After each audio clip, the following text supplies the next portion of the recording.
Assalamualaikum warahmatullahi wabarakatuh. Saya akan presentasi tentang makalah PLKH TN Legal Drafting tentang rasio legis lahirnya UU Cipta Kerja. Rasio legis pembentukan peraturan perundang-undangan. Pasal 1 ayat 3 Undang-Undang 45 menyebut bahwa Indonesia adalah negara hukum. Negara dengan prinsip negara hukum selalu menjalankan segala sesuatunya sesuai dengan kaidah hukum yang berlaku. Ini sesuai dengan adendum terkenal yang berbunyi "The states no governed by men but by law". Oleh karena itu, pembentukan sebuah hukum dalam suatu negara menjadi bagian terpenting dalam menjalankan roda pemerintahan.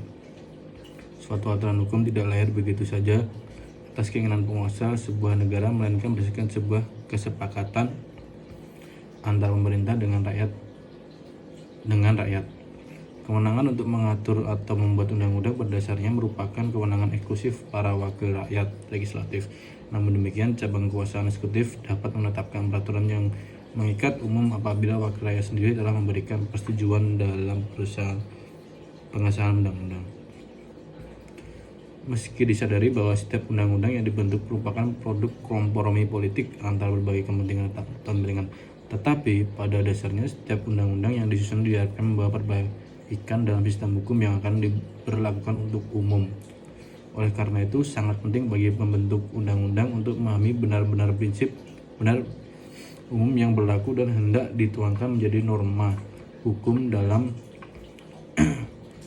undang-undang. Pembentukan undang-undang harus mengerti betul garis besar kebijakan yang akan dituangkan dalam sebuah undang-undang. Perlu disadari bahwa tujuan landasan rasio legis untuk membentuk suatu undang-undang haruslah jelas. Rasio legis itu adalah pemikiran hukum menurut akal sehat, akal budi, nalar yang merupakan alasan dan atau tujuan dari lahirnya peraturan hukum. Berdasarkan pengertian tersebut, dalam kaitannya sebuah undang-undang, maka harus dipahami juga bahwa rasio legis hampir sama pengertian hakikat hukum, yaitu merupakan intisari atau dasar undang-undang. Unsur filosofi diartikan sebagai pertimbangan atau alasan yang menggambarkan bahwa peraturan yang dibentuk mempertimbangkan pandangan hidup, kesadaran, dan cita hukum yang meliputi suasana kebatinan serta falsafah bangsa Indonesia yang bersumber dari Pancasila dan pembukaan Undang-Undang Dasar Negara Indonesia tahun 1945. Proses pembentukan undang-undang di Indonesia. Bagaimana peraturan perundang-undangan, setiap putusan tertulis dibuat, ditetapkan, dikeluarkan lembaga atau pejabat negara yang mempunyai menjalankan legislatif sesuai dengan tata cara yang berlaku. Proses pembentukan undang-undang secara garis besar diatur dalam Undang UUD 45, yaitu dalam pasal 5 ayat 1 yang menentukan Presiden berhak mengajukan rancangan undang-undang kepada DPR, dan pasal 20 ayat 1 menentukan DPR memegang kekuasaan yang untuk membentuk undang-undang. Selanjutnya dalam pasal 20 ayat 2 Undang-Undang 45 diatur bahwa setiap rancangan undang-undang dibahas oleh DPR.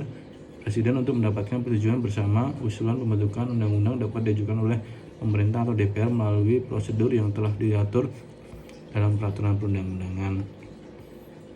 Atas usulan pemerintah, rencana penyusunan undang-undang dilakukan dalam prolegnas yang disusun oleh Pemakarsa, yaitu menteri atau pimpinan lembaga pemerintah non-kementerian. Prolegnas ditetapkan untuk jangka, mencegah, dan prioritas tahunan. Penyusunan prolegnas di lingkungan pemerintah diurus oleh menteri yang menyelenggarakan untuk urusan pemerintahan di bidang hukum. Hal ini juga sesuai yang disampaikan oleh Tongam Silaban bahwa prolegnas atas usul pemerintah diuruskan oleh Kementerian Hukum dan HAM. Demikian presentasi tentang rasio legis lahirnya UU Cipta Kerja. Terima kasih. Wassalamualaikum warahmatullahi wabarakatuh.